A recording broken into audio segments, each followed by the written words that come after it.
ಈ ನರಮೇಧದ ಬಳಿಕ ಆಪರೇಷನ್ ಸಿಂಧೂರವನ್ನು ಕೂಡ ನೋಡಿದ್ವಿ. ಈಗ ಇದೆರಡರ ಕುರಿತಾಗಿ ಪ್ರಚಾರಕ್ಕೆ ರೆಡಿ ಆಗ್ತಾ ಇದ್ದಾರೆ. ವಿಶ್ವವ್ಯಾಪಿ ಹಲವು ರಾಷ್ಟ್ರಗಳಲ್ಲಿ ಪ್ರಚಾರಕ್ಕೆ ಭಾರತ ತೀರ್ಮಾನವನ್ನ ಮಾಡಿದೆ. ಹೇಗೆ ಅಂತ ಹೇಳ್ತೀವಿ ಕೇಳಿ. ಇದಕ್ಕಾಗಿ ಒಟ್ಟು 8 ಸಂಸದರ ನಿಯೋಗವನ್ನ ಕೂಡ ರೆಡಿ ಮಾಡ್ತಾ ಇದ್ದಾರೆ. ಅಂದ್ರೆ ಒಂದು ಟೀಮ್ ಅನ್ನ ಕೇಂದ್ರ ಸರ್ಕಾರ ರೆಡಿ ಮಾಡ್ತಾ ಇದೆ. ನಿಯೋಗದಲ್ಲಿ ಸರ್ವ ಪಕ್ಷಗಳ ಸಂಸದರು ಇರ್ತಾರೆ. ಅಂದ್ರೆ ಆಲ್ ಪಾರ್ಟಿ ಎಂಪಿಗಳಿರ್ತಾರೆ, ಲೀಡರ್ಸ್ಗಳಿರ್ತಾರೆ. ಕಾಂಗ್ರೆಸ್, MIM ಆಗಿರ್ಬೋದು, ಜಮ್ಮು ಕಾಶ್ಮೀರದ ಮಾಜಿ CM ನ ಒಳಗೊಂಡಂತಹ ನಿಯೋಗ ಇದಾಗಿರುತ್ತೆ. ಗುಲಾಂ ನಬಿ ಆಜಾದ್, OWೈಸಿ ಸೇರಿದಂತೆ ಹಲವರನ್ನ ಒಳಗೊಂಡಂತಹ ನಿಯೋಗ ಇದು. ಏಕಪಕ್ಷೀಯ ನಿರ್ಧಾರವೂ ಅಲ್ಲ, ಏಕಪಕ್ಷದ ಲೀಡರ್ಸ್ಗಳು ಮಾತ್ರ ಇರಲ್ಲ. ಓಕೆ, ಬೇರೆ ಬೇರೆ ಪಕ್ಷದ ಲೀಡರ್ಸ್ಗಳು ಕೂಡ ಇದರಲ್ಲಿ ಇರುವಂತಹ ಸಾಧ್ಯತೆ ಇದೆ. ಜಾತ್ಯತೀತ ಮಾದರಿಯಲ್ಲಿ ನಿಯೋಗ ರಚನೆ ಮಾಡೋಕೆ ಕೇಂದ್ರ ಪ್ಲಾನ್ ಮಾಡಿಕೊಂಡಿದೆ. ಪಾಕಿಸ್ತಾನದ ಸುಳ್ಳು ವಾದವನ್ನ ಬಟಾಬಯಲು ಮಾಡೋಕೆ ಈ ಒಂದು ಪ್ಲಾನ್ಗೆ ಮುಂದಾಗ್ತಾ ಇದ್ದಾರೆ.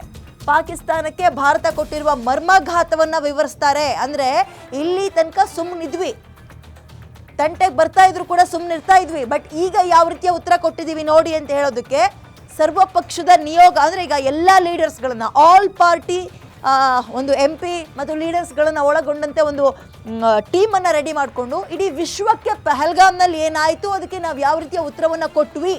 ಆ್ಯಂಡ್ ಭಾರತದ ಸ್ಟ್ಯಾಂಡ್ ವೆರಿ ಕ್ಲಿಯರ್, ಅದು ಟೆರರಿಸಂ ವಿರುದ್ಧ, ಟೆರರಿಸ್ಟ್ಗಳ ವಿರುದ್ಧ. ಪಾಕಿಸ್ತಾನವನ್ನು ಮತ್ತೊಮ್ಮೆ ಇಡೀ ವಿಶ್ವದ ಮುಂದೆ ಬೆತ್ತಲುಗೊಳಿಸಿದೀವಿ ನೋಡಿ ಅಂತ ತಿಳಿಸುವ ನಿಟ್ಟಿನಲ್ಲಿ ಈ ಒಂದು ಟೀಮನ್ನು ರೆಡಿ ಮಾಡ್ತೀವಿ ಅಂತ ಹೇಳ್ತಾ ಇದ್ದಾರೆ. ಆ್ಯಂಡ್ ಇದೆಲ್ಲದಕ್ಕೂ ಎಲ್ಲ ಪಕ್ಷಗಳು ಒಪ್ಕೊಳ್ಳುತ್ವಾ ಗೊತ್ತಿಲ್ಲ. ಒಬ್ಬೊಬ್ಬರ ಅಭಿಪ್ರಾಯಗಳು ಯಾವ್ಯಾವ ಲೀಡರ್ಸ್, ಈಗ OWೈಸಿ ಅವ್ರನ್ನೆಲ್ಲ ಸೇರಿಸ್ತೀವಿ ಅಂತ ಇದ್ದಾರೆ. ಸೊ ಆ ಲೀಡರ್ಸ್ಗಳ ಅಭಿಪ್ರಾಯ ಏನಿರುತ್ತೆ ಅನ್ನುವಂಥದ್ದು ಕುತೂಹಲ. ಒಟ್ಟು ಕೇಂದ್ರ ಈ ಒಂದು ಪ್ಲಾನನ್ನಂತೂ ಮಾಡಿಕೊಂಡಿದೆ. ಕಾರಣ ಇದು ಇಲ್ಲಿಗೆ ನಿಂತ್ಕೊಳ್ಬಾರ್ದು, ಇಡೀ ವಿಶ್ವಕ್ಕೆ ಗೊತ್ತಾಗಬೇಕು. ಯಾಕಂದರೆ ಪಾಕಿಸ್ತಾನ ಬೇಕಾಬಿಟ್ಟಿ ಇಲ್ದಲ್ಲ ಇರುವಂತಹ ಬಿಟ್ಟಿ ಪ್ರಚಾರವನ್ನು ಮಾಡ್ಕೊಳ್ತಾ ಇದೆ. ಬಟ್ ಎಕ್ಸಾಕ್ಟಾಗಿ ಏನಾಯಿತು, ನಮ್ಮ ದೇಶದ ನಡೆ ಏನು, ನಾವು ಯಾವ ರೀತಿಯ ಸ್ಟ್ಯಾಂಡ್ ತಗೊಂಡ್ವಿ, ಹೇಗೆ ಉತ್ತರ ಕೊಟ್ವಿ, ಇವೆಲ್ಲವನ್ನು ತಿಳಿಸುವ ನಿಟ್ಟಿನಲ್ಲಿ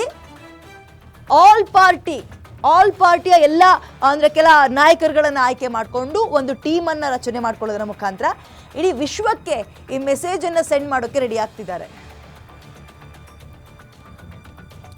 ಓಕೆ, ಭಾರತ ಈಗ ಒಂದು ದಿಟ್ಟ ನಿರ್ಧಾರಕ್ಕೆ ಮುಂದಾಗ್ತಾ ಇದೆ. ನೋಡಿ, ಕೆಲವೊಂದು ಸಲ ನಾವೇನು ಕೆಲಸ ಮಾಡ್ತೀವಿ ಅನ್ನುವಂಥದ್ದು ಮಾತ್ರ ಒಂದು ಪ್ರಮುಖವಾಗಿರಲ್ಲ, ಅದನ್ನು ಹೇಗೆ ನಾವು ಗುರುತಿಸ್ಕೊಳ್ತೀವಿ, ಬೇರೆ ಜನ ಅದನ್ನು ನೋಡುವಂತೆ ಹೇಗೆ ಮಾಡ್ತೀವಿ ಅನ್ನುವಂಥದ್ದು ಕೂಡ, ಅಂದರೆ ಲೈಕ್ ಪ್ರಮೋಷನ್ ಕೂಡ ಇಂಪಾರ್ಟೆಂಟ್ ಆಗುತ್ತೆ. ಇದು ಆ ರೀತಿಯ ನಿರ್ಧಾರಕ್ಕೆ ಭಾರತ ಕೇಂದ್ರ ಸರ್ಕಾರ ರೆಡಿ ಆಗ್ತಾ ಇದೆ. ಮೋರ್ ಡೀಟೇಲ್ಸ್ ನನ್ನ ಕಲಿಗ್ ದಿಲೀಪ್ ನೀಡ್ತಾರೆ. ದಿಲೀಪ್, ಈಗ ಈ ಆಪರೇಷನ್ ಎಲ್ಲ ನಡೆಯೋಕ್ಕಿಂತ ಮುಂಚೆ ಆಲ್ ಪಾರ್ಟಿ ಮೀಟಿಂಗ್ ಕರೆಯೋರು, ಅವ್ರ ನಿರ್ಧಾರಗಳನ್ನು ಕೇಳೋರು ಎಲ್ಲವೂ ಓಕೆ, ಬಟ್ ಈ ಟೀಮ್ನ ಮಾಡ್ತಾ ಇರುವಂತಹ ಉದ್ದೇಶ ಏನು, ಹೇಗಿರುತ್ತೆ, ವಿಶ್ವಕ್ಕೆ ಮೆಸೇಜ್ ಕೊಡ್ತೀವಿ ಅಂದರೆ ಯಾವ ರೀತಿಯಾಗಿರುತ್ತೆ, ಭಾರತಕ್ಕೆ ಏನು ಲಾಭ ಆಗುತ್ತೆ ಇದರಿಂದ ದಿಲೀಪ್? ವಿದ್ಯಾ, ಏನಂದರೆ ಇದನ್ನು ಒಂದು ನರೇಟಿವ್ ವಾರ್ ಅಂತ ಕರಿಬೋದು. ಯಾಕೆಂದರೆ ನೆನ್ನೆ ತಾನೇ ನ್ಯೂಯಾರ್ಕ್ ಟೈಮ್ಸ್ನಲ್ಲಿ ಒಂದು ವರದಿ ಬಂದಿತ್ತು. ಭಾರತ ಒಂದು ಪಾಕಿಸ್ತಾನದ ಮೇಲೆ ಸಮಗ್ರವಾಗಿ ವಾಯುದಾಳಿ ನಡೆಸಿದೆ. ಭಾರತದ ಫ್ರಂಟ್ನಲ್ಲಿ ಅಂದರೆ ಒಂದು ಪಾಕಿಸ್ತಾನದ ಪೂರ್ವ ಭಾಗದಲ್ಲಿರೋ ಎಲ್ಲ ವಾಯುನೆಲೆಗಳನ್ನು, ಪಶ್ಚಿಮ ಭಾಗದಲ್ಲಿರೋ ಎಲ್ಲ ವಾಯುನೆಲೆಗಳನ್ನು ಭಾರತ ಧ್ವಂಸಗೊಳಿಸಿದೆ. ಪಾಕಿಸ್ತಾನ ಭಾರತದ ಮೇಲೆ ಏರ್ ಸ್ಟ್ರೈಕ್ ನಡೆಸೋಕ್ಕಾಗ್ದಲೇ ಇರೋವಂಥ ಸನ್ನಿವೇಶವನ್ನು ಭಾರತ ತಂದಿಟ್ಟಿದೆ. ಮತ್ತು ಒಂದು ರೀತಿ ಪಾಕಿಸ್ತಾನ ಭಾರತದ ದಾಳಿಯಿಂದ ಬಾಲ ಮುದುರಿದ ನಾಯಿ ಅಂತಾಗಿದೆ ಅನ್ನೋ ರೀತಿ ನ್ಯೂಯಾರ್ಕ್ ಟೈಮ್ಸ್ ವರದಿ ಮಾಡಿತ್ತು. ಆದರೆ ಈ ಒಂದು ವರದಿ ಏನಿದೆ, ಇದು ಕೇವಲ ಯಾವುದೋ ಒಂದೆರಡು ಪತ್ರಿಕೆಗಳಷ್ಟೇ. ಆದರೆ ಬಹುತೇಕ ಪತ್ರಿಕೆಗಳು, ಬಹುತೇಕ ಮಾಧ್ಯಮಗಳು ಮತ್ತು ಬಹುತೇಕ ರಾಜಕಾರಣಿಗಳು ಪಾಕಿಸ್ತಾನದ ಪರ, ಇನ್ನು ಕೆಲವರು ಭಾರತ ಮತ್ತು ಪಾಕಿಸ್ತಾನ ಎರಡೂ ಕಡೆ ಹಾನಿಯಾಗಿದೆ ಅನ್ನೋ ರೀತಿ ಬಿಂಬಿಸ್ತಾ ಇದ್ದಾರೆ. ಅಂದರೆ ಅಂತಾರಾಷ್ಟ್ರೀಯ ಮಟ್ಟದಲ್ಲಿ ಒಂದು ಜಾಗತಿಕ ರಾಜಕಾರಣ ಏನಿದೆ, ಅಲ್ಲಿ ಪಾಕಿಸ್ತಾನವನ್ನು ಸಂಪೂರ್ಣ ಬಿಟ್ಕೊಡಬಾರ್ದು, ಭಾರತವನ್ನು ಬಿಟ್ಕೊಡಬಾರ್ದು ಅನ್ನೋ ರೀತಿಯಾದಂತಹ ಒಂದು ವಾದ ಸರಣಿ ನಡೀತಿದೆ. ಈ ಹಿನ್ನೆಲೆಯಲ್ಲಿ ಭಾರತ ಒಂದು ಏನು ಮಾಡೋಕ್ಕೆ ಪ್ರಯತ್ನ ಪಟ್ಟಿದೆ, ಒಂದು ಸರ್ವಪಕ್ಷ ನಿಯೋಗ ಮತ್ತು ಸರ್ವ ಧರ್ಮಗಳ ನಿಯೋಗ. ಆ ಒಂದು ನಿಯೋಗದಲ್ಲಿ ಮುಸ್ಲಿಮರು ಇರ್ತಾರೆ, ಕ್ರಿಶ್ಚಿಯನ್ಸು ಇರ್ತಾರೆ, ಹಿಂದೂಸು ಇರ್ತಾರೆ.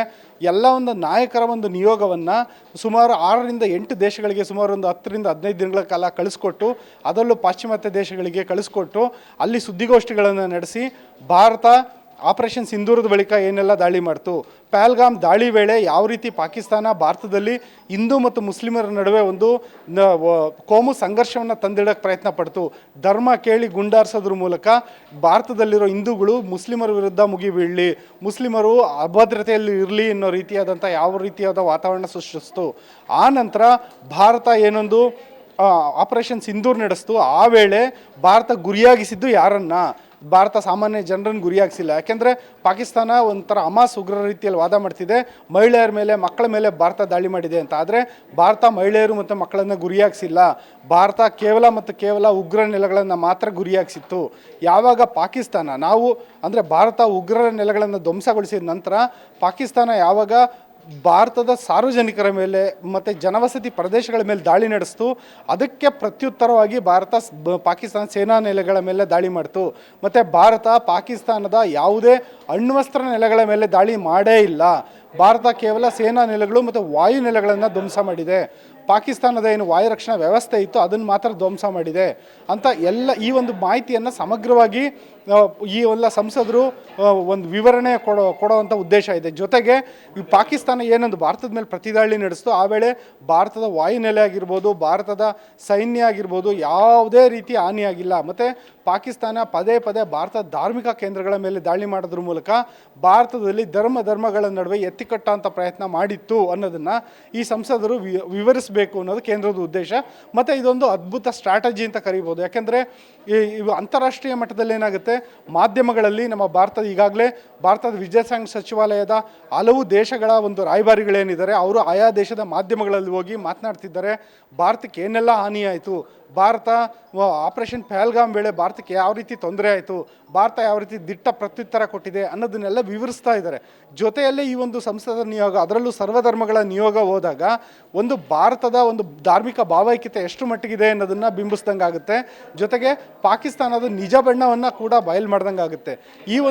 ಇದು ತುಂಬ ಒಂದು ಒಳ್ಳೆಯ ಉದ್ದೇಶ ಅಂತ ಹೇಳ್ಬೋದು. ಮತ್ತು ಈ ಒಂದು ಉದ್ದೇಶಕ್ಕೆ ಎಲ್ಲ ಪಕ್ಷಗಳ ನಾಯಕರು ಒಪ್ಪಬಹುದು. ಯಾಕೆಂದರೆ ಜಮ್ಮು ಮತ್ತು ಕಾಶ್ಮೀರದ ಮಾಜಿ CM ಆಗಿರುವಂಥ ಫಾರೂಕ್ ಅಬ್ದುಲ್ಲಾ ಆಗಿರ್ಬೋದು, AIM ಮುಖ್ಯಸ್ಥರಾಗಿರುವಂಥ ಅಸಾದುದ್ದೀನ್ OIC ಆಗಿರ್ಬೋದು, ಕಾಂಗ್ರೆಸ್ ನಾಯಕ ಶಶಿ ತರೂರ್ ಆಗಿರ್ಬೋದು, ಅವರನ್ನು ಒಳಗೊಂಡಂತೆ BJPಯ ಕೆಲವರು ಮತ್ತು ಇನ್ನು ಬೇರೆ ಪಕ್ಷಗಳ ಸಂಸದರು ಮತ್ತು ನಾಯಕರನ್ನು ಒಳಗೊಂಡ ಈ ನಿಯೋಗ ಭೇಟಿ ಕೊಡುತ್ತೆ. ಆದರೆ ಮೇ 22ನೇ ತಾರೀಕಿಂದ ಈ ನಿಯೋಗ ಸುತ್ತಾಟ ಆರಂಭಿಸಿದೆ ಅಂತ ಹೇಳಲಾಗ್ತಿದೆ.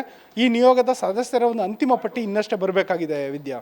ಈಗ ಓಕೆ, ಇದರ ಉದ್ದೇಶ ಏನು ಅಂತ ಹೇಳಿದ್ರೆ ಇದು ಹೇಗೆ ಕೆಲಸ ಮಾಡ್ಬೋದು ದಿಲೀಪ್, ಇದ್ರ ಬಗ್ಗೆ ಮಾಹಿತಿ ಕೊಡ್ಬೋದಾ? ಜೊತೆಗೆ ಇನ್ನೊಂದು, ಇದು ಯುದ್ಧಗಳಲ್ಲಿ ಈಗಿನ ಪರಿಸ್ಥಿತಿ ನೋಡೋದಾದ್ರೆ ಕೇವಲ ಹೋಗೋದು, ಒಡೆಯೋದು, ಬಡಿಯೋದು ಮಾತ್ರ ಅಲ್ಲ, ಅಂದರೆ ನಾವು ಏನು ಮಾಡಿದ್ದೀವಿ ಅನ್ನುವಂಥದ್ದನ್ನು ಮಾರ್ಕೆಟಿಂಗ್ ಮಾಡ್ಕೊಳ್ಳುವಂಥದ್ದು ಒಂದು ಯುದ್ಧದ ಸ್ಟ್ರಾಟಜಿ ಆಗಿರುತ್ತೆ. ಸೊ ಆ ಸ್ಟ್ರಾಟಜಿಗೆ ಮುಂದಾಗ್ತಾ ಇದೆ ಇಂಡಿಯಾ ಅಂತ ಹೇಳ್ಬೋದಾ? ಜೊತೆಗೆ ಹೇಗೆ ಕೆಲಸ ಮಾಡುತ್ತಿದ್ದು, ಸಂಸದರು ಎಲ್ಲರೂ ಕೂಡ ಒಪ್ಕೊಳ್ಳುವಂತಹ ಸಾಧ್ಯತೆ ಹೇಗಿದೆ, ಡೀಟೇಲ್ಸ್ ಕೊಡೋದಾದ್ರೆ ದಿಲೀಪ್. ಹೌದು, ಇದು ನೋಡಿ, ಒಂದು ರೀತಿಯಾದಂಥ ಇದನ್ನು ಮಾರ್ಕೆಟಿಂಗ್ ಅಂತ ಕರಿಬೇಕಾದಂಥ ಅನಿವಾರ್ಯತೆ ಭಾರತಕ್ಕೆ ಎದುರಾಗಿದೆ. ಏನಕ್ಕೆ ಅಂದರೆ ಪಾಕಿಸ್ತಾನ ಸುಳ್ಳು ಸುದ್ದಿಗಳನ್ನು ಹರಿಬಿಡ್ತಾ ಇದೆ, ಭಾರತದಲ್ಲಿ ನಾವು ಆ ರೀತಿ ಧ್ವಂಸ ಮಾಡಿಬಿಟ್ಟಿದ್ದೀವಿ, ಈ ರೀತಿ ಮಾಡಿದ್ದೀವಿ ಅಂತ. ಹಾಗಾಗಿ ಭಾರತ ಫ್ಯಾಕ್ಟ್ ಚೆಕ್ ಮಾಡಬೇಕಾದಂಥ ಸನ್ನಿವೇಶ ಇದೆ. ಅದು ಒಂದು ಕಡೆ. ಆದರೆ ಅಂತಾರಾಷ್ಟ್ರೀಯ ಮಟ್ಟದಲ್ಲಿ ಈ ಸಂಸದರ ನಿಯೋಗ ಹಂತವಾಗಿ ಆಯಾ ದೇಶಗಳಿಗೆ, ಅಂದರೆ ಪ್ರಮುಖ ದೇಶಗಳು ಬ್ರಿಟನ್ ಆಗಿರ್ಬೋದು, ಫ್ರಾನ್ಸ್ ಆಗಿರ್ಬೋದು, ರಷ್ಯಾ ಆಗಿರ್ಬೋದು, ಮತ್ತು ಆಸ್ಟ್ರೇಲಿಯಾ, ಅಮೇರಿಕಾದಂಥ ದೇಶಗಳಲ್ಲಿ ಹೋಗ್ಬಿಟ್ಟು ಭಾರತ ತನ್ನ ನಿಲುವನ್ನು ಸ್ಪಷ್ಟಪಡಿಸುತ್ತೆ. ಮತ್ತು ಶಶಿ ತರೂರ್ ಅಂತ ನಾಯಕರು ಅವರ ಒಂದು ಇಂಗ್ಲೀಷ್ ಮೇಲಿನ ಹಿಡಿತ ಚೆನ್ನಾಗಿರೋದ್ರಿಂದಾಗಿ ಮತ್ತು ಅಲ್ಲಿನ ಒಂದು ಪತ್ರಕರ್ತರು ಕೇಳೋ ಪ್ರಶ್ನೆಗಳಿಗೆ, ಅಲ್ಲಿನ ಜನರು ಕೇಳೋ ಪ್ರಶ್ನೆಗಳಿಗೆ ಸಮಗ್ರವಾಗಿ ಸೂಕ್ತವಾಗಿ ಉತ್ತರ ಹೇಳಿ ಭಾರತದ ನಿಲುವೇನು, ಭಾರತದ ಧಾರ್ಮಿಕ ಭಾವೈಕ್ಯತೆಯ ನಿಲುವೇನು, ಮತ್ತು ಭಾರತ ಸೇನೆಯ ನಿಲುವೇನು, ಭಾರತ ಯಾವತ್ತೂ ಉಗ್ರರನ್ನು ಮಾತ್ರ ಗುರಿಯಾಗಿಸಿತ್ತು, ಸೇನೆ ಪ್ರತಿದಾಳಿ ನಡೆಸಿದಾಗ ಮಾತ್ರ ಸೇನೆ ವಿರುದ್ಧ ದಾಳಿ ಮಾಡಿದ್ದು, ಈ ಎಲ್ಲ ವಿಚಾರಗಳನ್ನು ಹೇಳ್ಬೇಕಾಗುತ್ತೆ. ಮತ್ತು ನೀವು ಕೇಳಿದ ಮತ್ತೊಂದು ಪ್ರಶ್ನೆ ಏನಂದರೆ, ಈ ಒಂದು ನಿಯೋಗಕ್ಕೆ ಹೊರಡೋದಕ್ಕೆ ಎಲ್ಲರೂ ಸಜ್ಜಾಗ್ತಾರ ಅಂತ.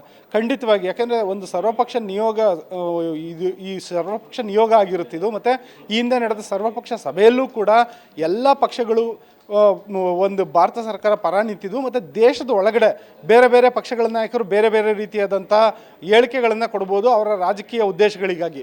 ನೀವು ನೋಡ್ತಿದ್ದೀರ ಇವಾಗಲೇ ಕರ್ನಾಟಕದ ನಾಯಕರು ಯಾವ ರೀತಿ ಹೇಳಿಕೆ ಕೊಡ್ತಿದ್ದಾರೆ ಅಂತ, ಅವೆಲ್ಲ ರಾಜಕೀಯ ಉದ್ದೇಶಕ್ಕಾಗಿರುತ್ತೆ. ಆದರೆ ದೇಶ ಅಂತ ಬಂದಾಗ ಅಂತಾರಾಷ್ಟ್ರೀಯ ಮಟ್ಟದಲ್ಲಿ ಮತ್ತು ಜಾಗತಿಕ ಮಟ್ಟದಲ್ಲಿ ಭಾರತವನ್ನು ಪ್ರತಿನಿಧಿಸಬೇಕು ಅಂತ ಬಂದಾಗ ಎಲ್ಲ ನಾಯಕರು ಕೈ ಜೋಡಿಸ್ಬೋದು ಅನ್ನೋ ಆಶಾವಾದ ಇದೆ ವಿದ್ಯಾ. ಓಕೆ ದಿಲೀಪ್, ಧನ್ಯವಾದ ಡೀಟೇಲ್ಸ್ಗೆ.